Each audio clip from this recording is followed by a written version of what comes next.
Hello?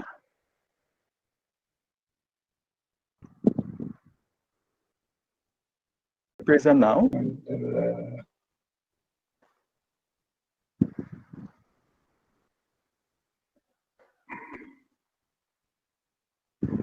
Right, I'm going to change. Sorry, I'm going to have to change browsers because Firefox is giving me a hard time. Sorry.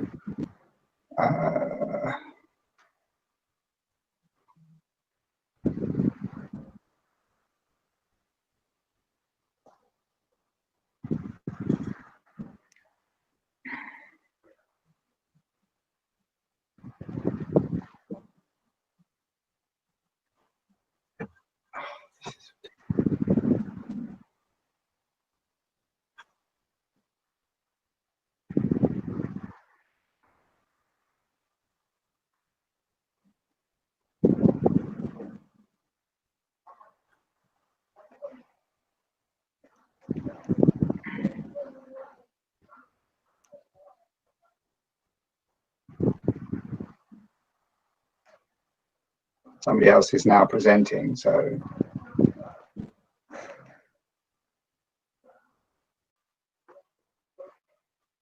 Yeah, it's not letting me present my screen.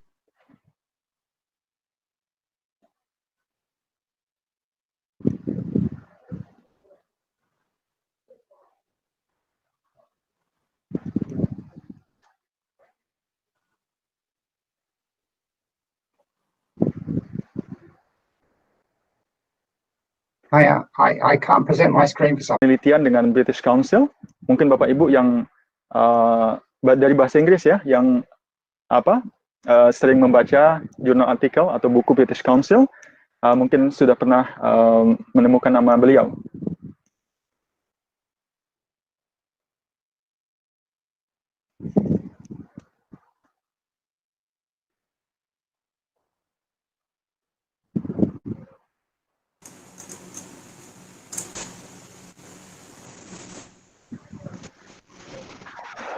Okay.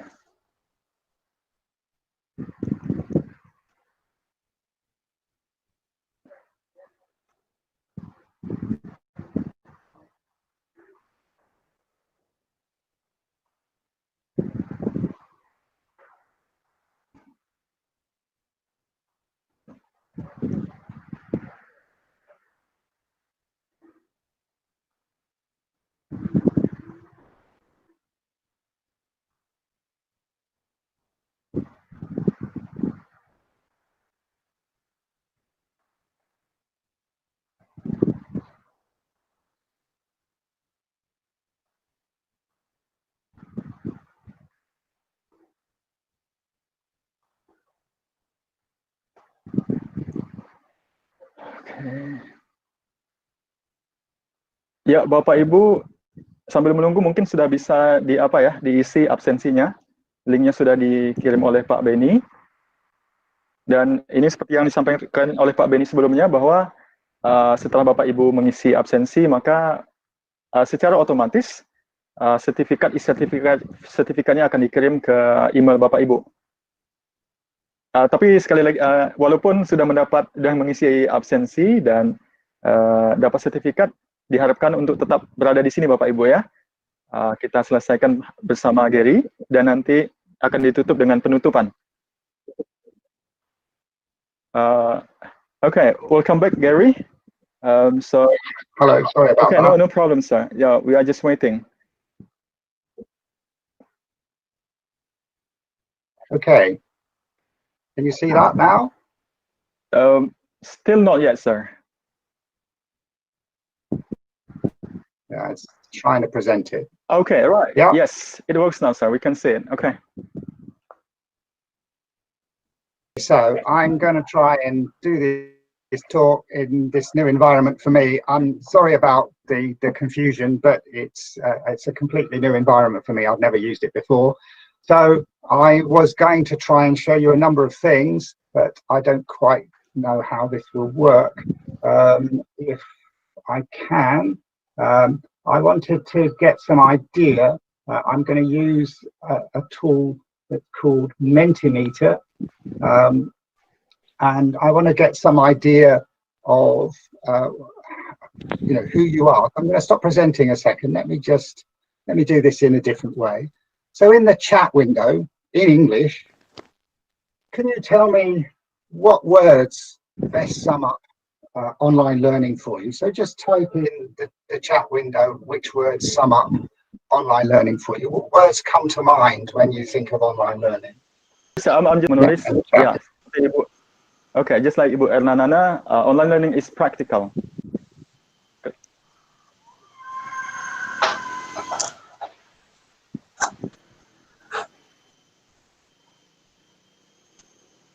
So just type, just put anything that comes into your mind.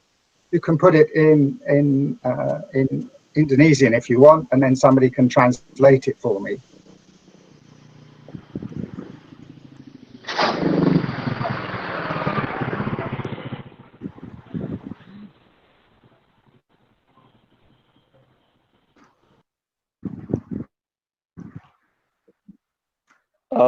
Mr. Robbie Kurniawan, Mr. Chandra maybe.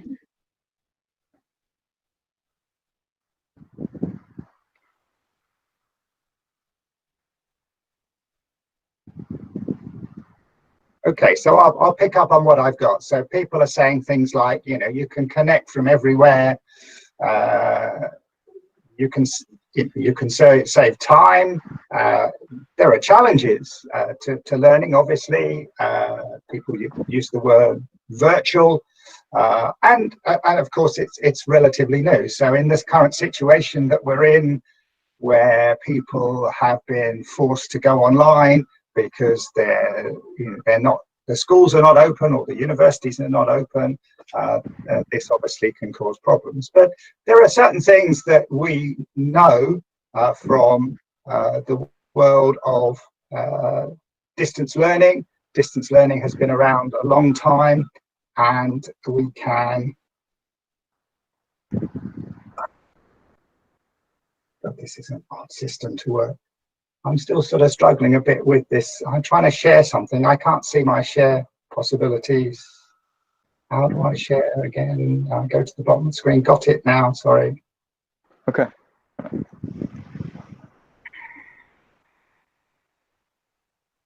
Yes, sir, yeah. Okay, so we can learn a lot from the world that I work in. The research that I do is basically working with people in circumstances where there's limited access to technology. It's still possible. So I'll let you have this set of slides so you can share them with people. There's lots of ideas and information. But there was a guy who works for the World Bank called Michael Trucano, and one of the things that in the work that I do, we use both mobile phones and we use WhatsApp. We also use tools like this synchronous one. We use a tool called Zoom, which probably people are familiar with. But so you start where people are. So if people only have access to Google Classroom and the children can access that, then that's what you use.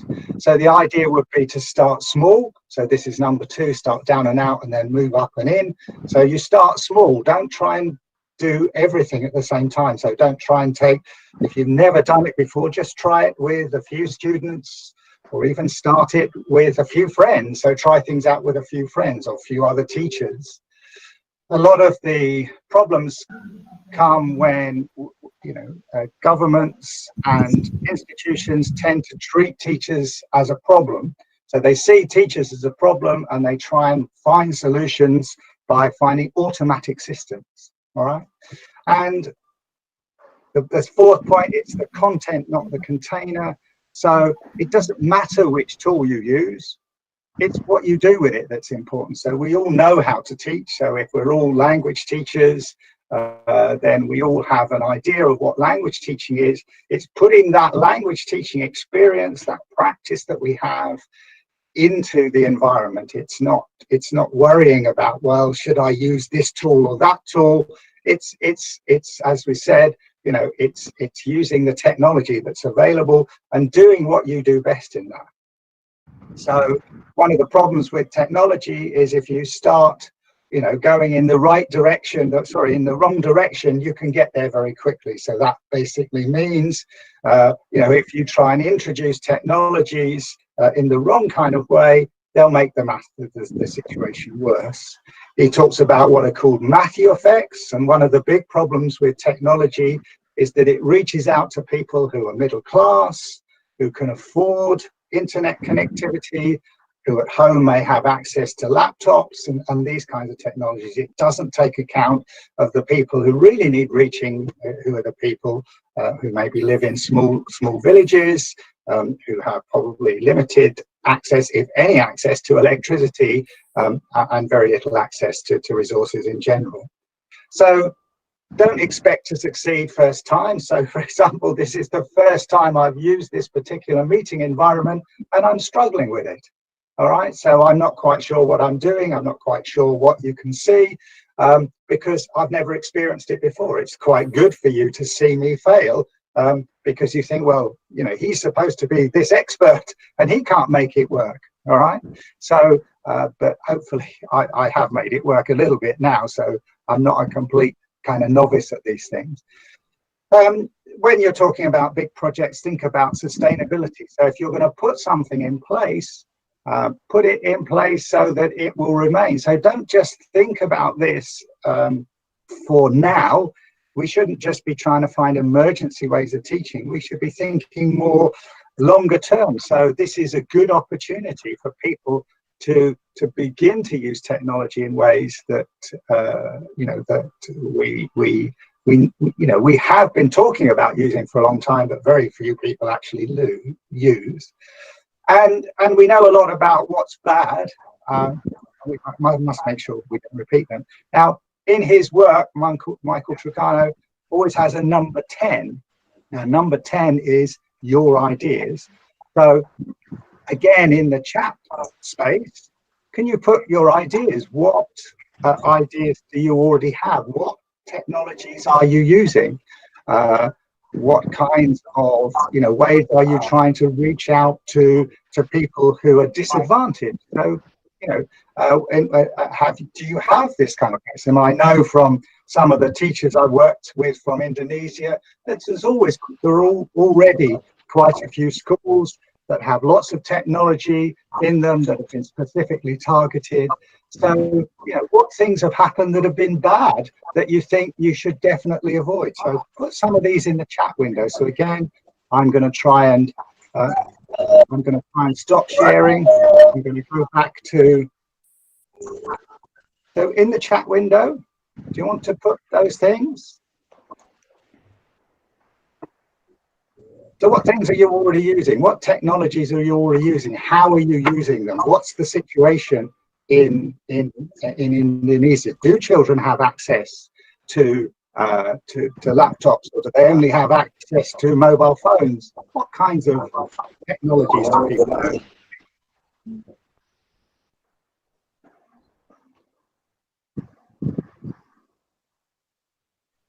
So Google Classroom, Zoom, WhatsApp, okay?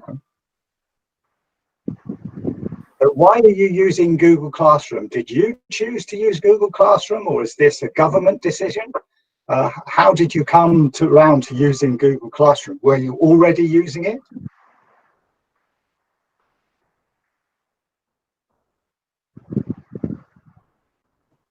People using it with their students before they moved into lockdown?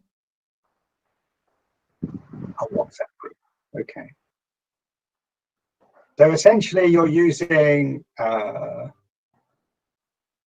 you have a particular learning platform in a university. So most people are talking about WhatsApp and Google Classroom, with a few people talking about things like quizzes and Edmodo and that kind of stuff. So, okay, so there's a consistency there. So, you know, in a way, you've got already, if you're beginning, if people are using a particular technology, this is where you start exchanging good practice around that.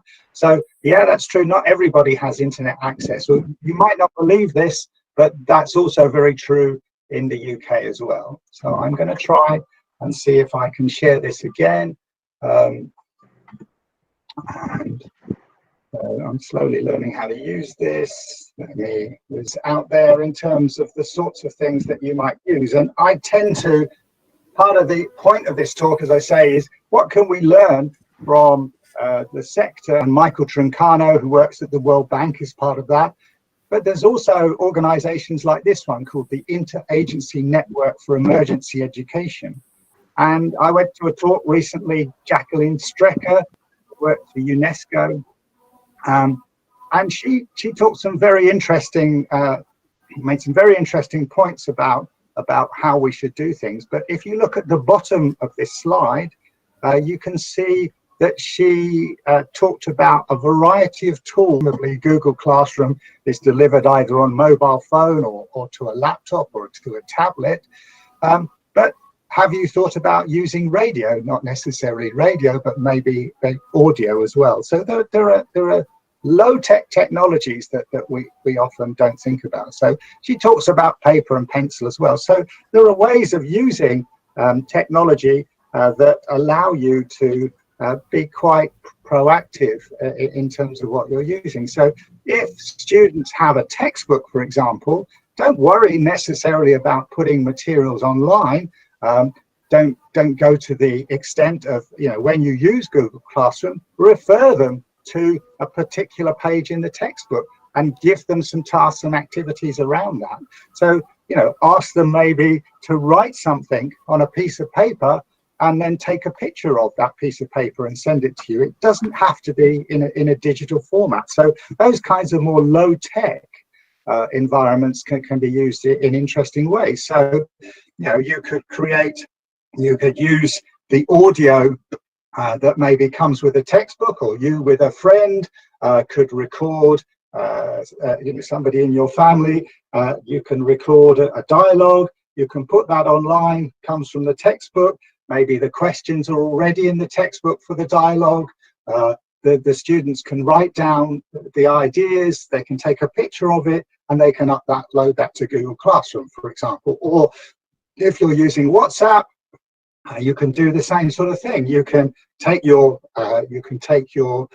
digital recording, you can upload it to WhatsApp. You can say, please look at page 10 in your textbook, and then do these answers and send them to me. Now they could record those answers, so they could record them and send them back to WhatsApp. So there are different ways of thinking about these things. So one of the, Jacqueline Strecker has a series of questions in this talk. And this is more, sort of aimed at a government level, really, but it's still worth sort of thinking about these questions.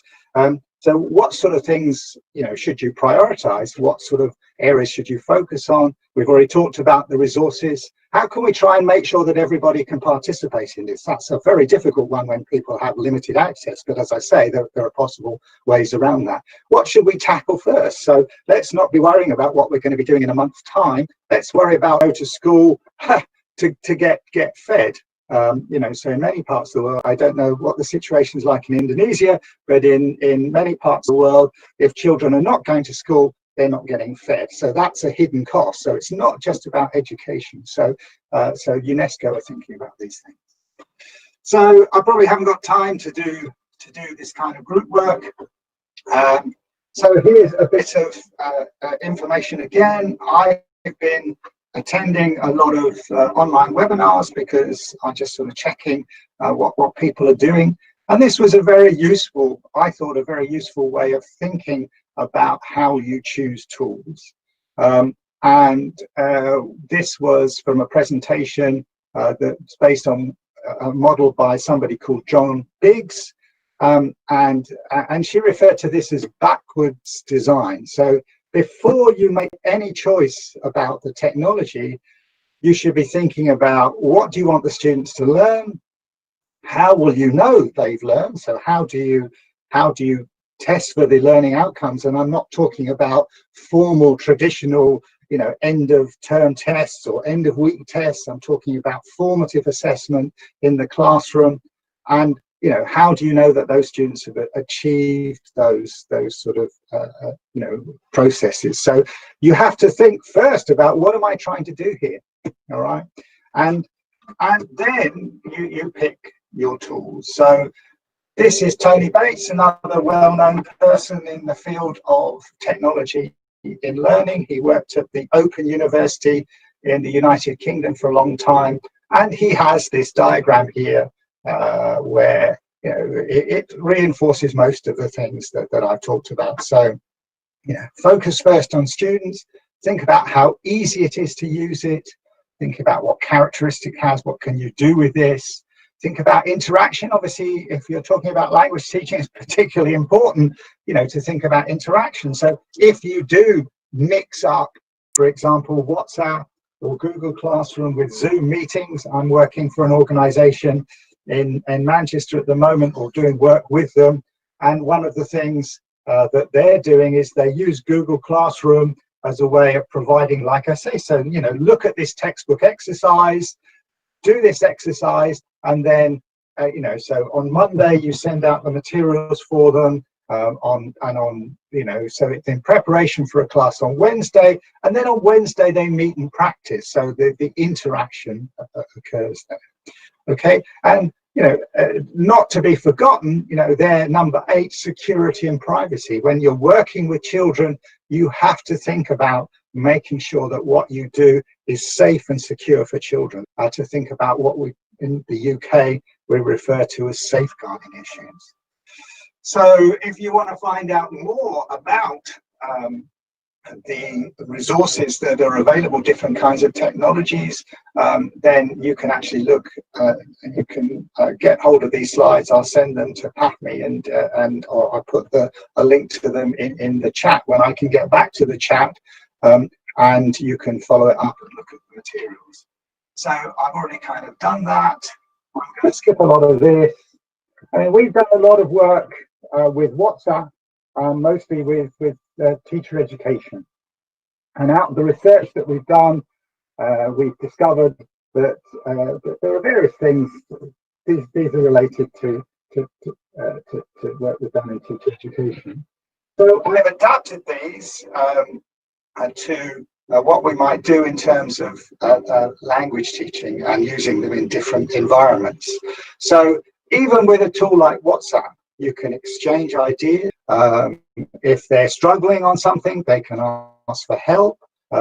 You can share information and resources. I mean, a lot of the activity that occurs in WhatsApp group tends to be sharing information and resources, rather than maybe, you know, some of these others.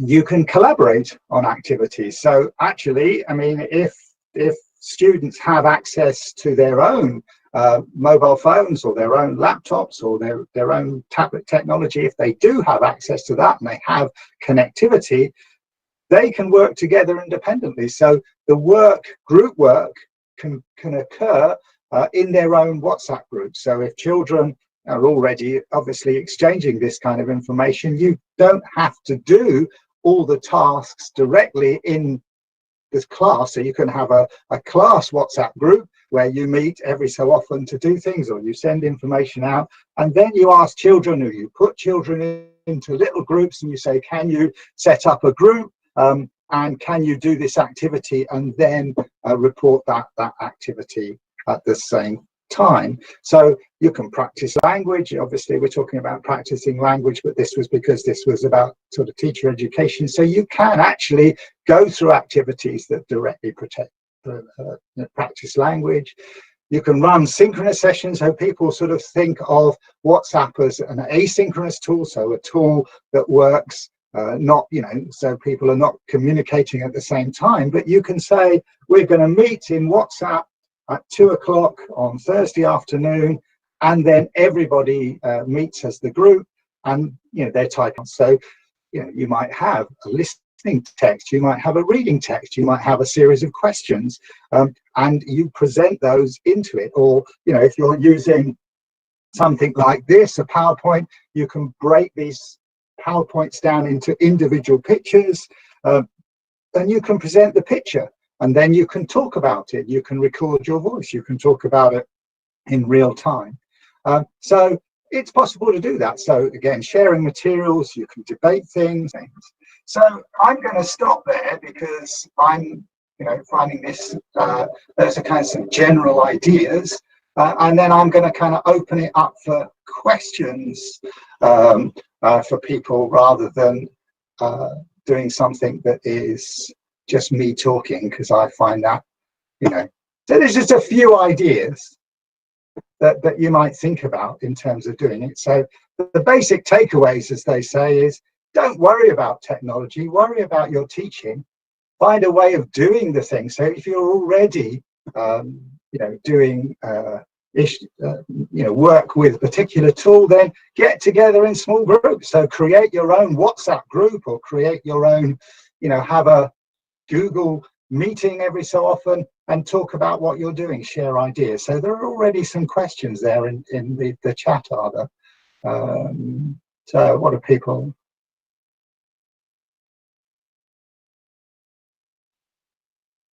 So Patmi, do you want to see whether people have other questions? So online learning triggers teachers to be more creative and not to be laughed at by their students.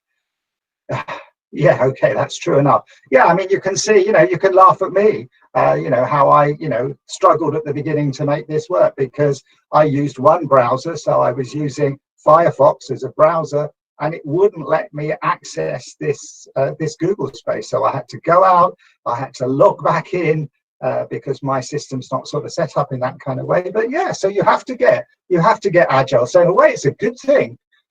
All of the things that we've been trying to get teachers to do, to use digital technologies in the last 20 years, suddenly here's an opportunity for people to try those out. So can technology kill creativity?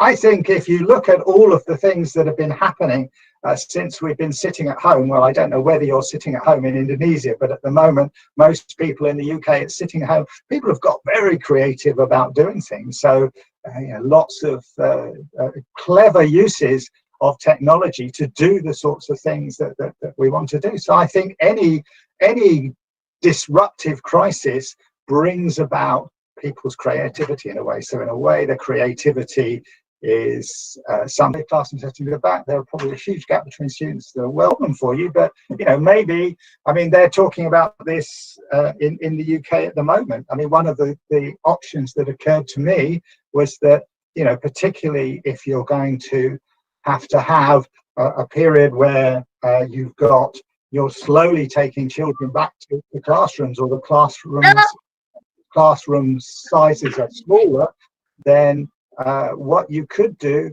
is you could actually focus on the children, engaging with the teaching at the moment. So you could bring children back, who haven't been facilitated by the technological advantage. So that's a way of avoiding what Tricano talks about as that Matthew effect. So yeah, it's an important thing. So here, obviously, there's somebody there who's not. So what most teachers do to make students enjoy digital learning? Do you have to make students enjoy digital learning? I think children, on the whole, if they've got access to the technology, they probably enjoy digital learning more than adults do. That would be kind of my view. Children are naturally more inclined to use those tools. In Indonesia, the children from the birth, young parents and just baby with the gadgets, and most children depend with your gadget, how? Well, I mean, the answer to that is you're basically saying that parents make children dependent on gadgets. Well, my advice there would be to make sure that parents understand that there has to be some kind of management of children. So I even though I'm a digital education expert, allegedly, then I certainly encourage young children to grow up understanding the value of technology, what it does well, what it doesn't do so well, and to make sure that children read books more. So, for example, in the UK, again, there's been a recent review more people are reading traditional books now at the moment, trying to get away from digital technologies. If we spend all day on a digital technology device, we do other things. Students are more active than in class, but connection is always a problem. Yeah, well, I mean, I agree with you. Connectivity is the big problem, and I think connectivity. So there you go. So that's probably, I've done all the questions there. Pakmi, is there anything else? Anybody wants to ask, or any particular points that people want to raise, or is that, are we run out of time, or? Okay, Bapak Ibu, mungkin sesi ada beberapa menit lagi ya, so we still have a few more minutes. Maybe you can just address the question directly to Dr. Gary, not typing in the chat forum. So in a way you can just speak directly to Dr. Gary. Ada Bapak Ibu yang mungkin langsung mau bertanya ke Dr. Gary atau mungkin curhat sekalian? Silakan Bapak Ibu angkat tangan. So Dr. Gary, I'm just inviting them if they have some questions, just addressing to you directly. So somebody asked about a textbook, so okay. I just put in, this is an electronic textbook. This is Tony Bates's textbook, and it's a very good introduction to using technology. And if you look at his website, so the guy is called Tony Bates. If you search for him, and he works in Canada, and he's got lots of really interesting material on there. I would also recommend, the UNESCO website as well. The UNESCO materials are also very good. So what I will do is I'll share, let me just share these materials.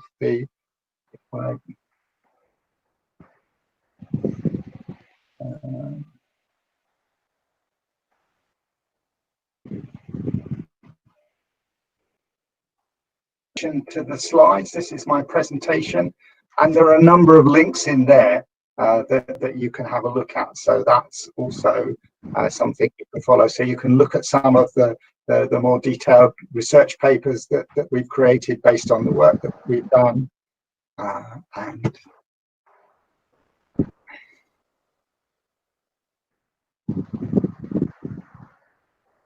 so maybe in a future session, we could perhaps do something where we had something a bit more interactive, Pakmi. So we actually look at some ideas and get teachers, if you want. You don't have to have me involved in that, but the idea of teachers working together and supporting each other. So rather than 100 people getting together, you might create sort of small groups, and you can meet online and you can exchange your ideas. So rather than trying to work independently, attending these big webinars, I think it's probably better to actually then say, okay, here's a webinar where you've got some ideas. How do we take that forward? And then maybe people can present those ideas in different kinds of ways. So you can use a Google Classroom as a teacher hub. So teachers you can put together groups of teachers into a kind of hub in Google Classroom, and then exchange materials. So not everybody's, having to invent new materials all the time. And as I say, the other thing that you should think about doing is don't worry necessarily about finding digital materials. Think about the books that you already have. Don't try to reinvent everything. You don't necessarily have to make new things all the time. Okay. Okay, right. Thank you very much, sir. Thank you very much. Bapak Ibu. Okay, alright. Bapak Ibu, ada pertanyaan lagi? Do you still have some questions or not? If not, maybe that's enough for today, everyone. Okay, Dr. Gary, maybe do you still have maybe Mr. Chandra? Sir, can we just have one more question from Mr. Chandra? Sure. Okay, Mr. Chandra, please go ahead. You can talk. Yeah, people can talk rather than typing. It's possible, isn't it? So, for the student itself or the college students, do we need only what we call the achievement of the score, or? Thank you very much. Yeah, okay. Well, that's an interesting kind of question. I mean, it partly depends on, you know, what you believe as a teacher, and I suppose what your education system requires. So, I mean, I think we've gone through a period where people have increasingly looked at the score and thought that scores are more important. But actually, what we're probably learning from this lockdown is maybe scores are not as important as creativity. Yeah. And you know, we should be focusing on things like, how do we solve the problem? So this is hopefully this is a little bit creative as an activity.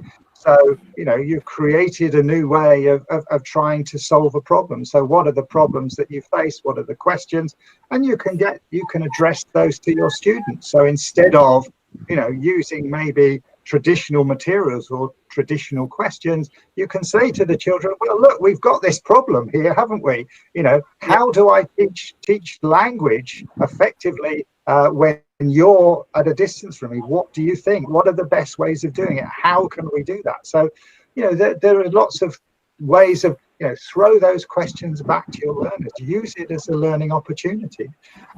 One of the things people also do, so for example, if you're doing this kind of synchronous activity, rather than sort of just doing textbook-based teaching, you might say to the children, you know, go and find something in your house and bring it to the classroom. So bring a piece of fruit to the classroom.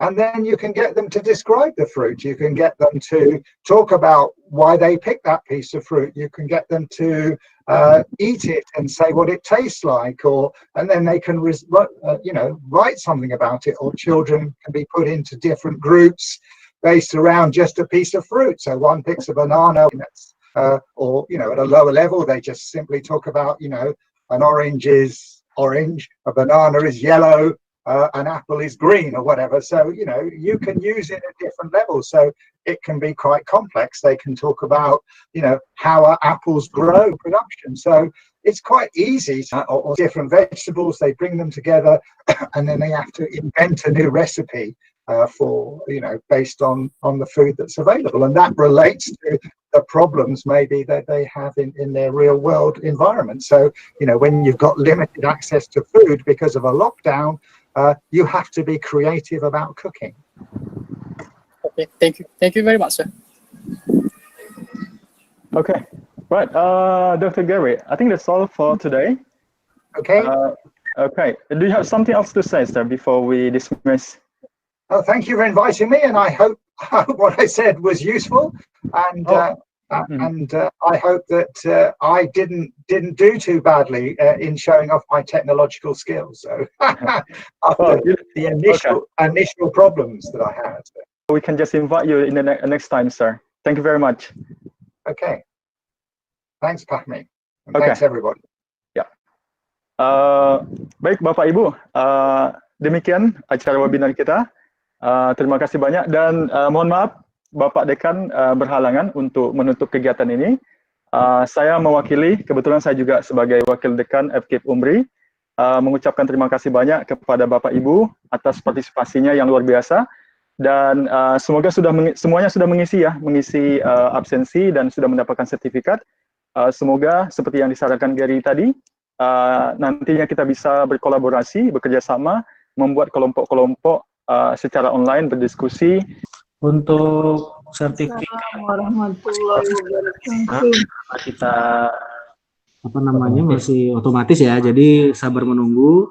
Lalu untuk saldo GoPay-nya nanti kita akan umumkan karena kita masih mendata. Jadi tidak, supaya adil ya, supaya ini kita akan mendata. Jadi mungkin untuk beberapa hari ke depan silakan stay dulu lah di grup kita, di grup peserta ya. Kita akan share materi juga di sana ya, agar Bapak Ibu bisa mendapatkan materinya yang sudah disampaikan oleh pemateri. Seperti itu. Terima kasih. Terima kasih Bapak Ibu semua. Terima kasih panitia. Bu ya. Semoga bisa menjadi sosialisasi FK UMRI untuk atau berbina atau bergabung di FK UMRI. Oke. Insya Allah. Terima kasih. Warahmatullahi wabarakatuh. Waalaikumsalam warahmatullahi wabarakatuh. Di situ ya.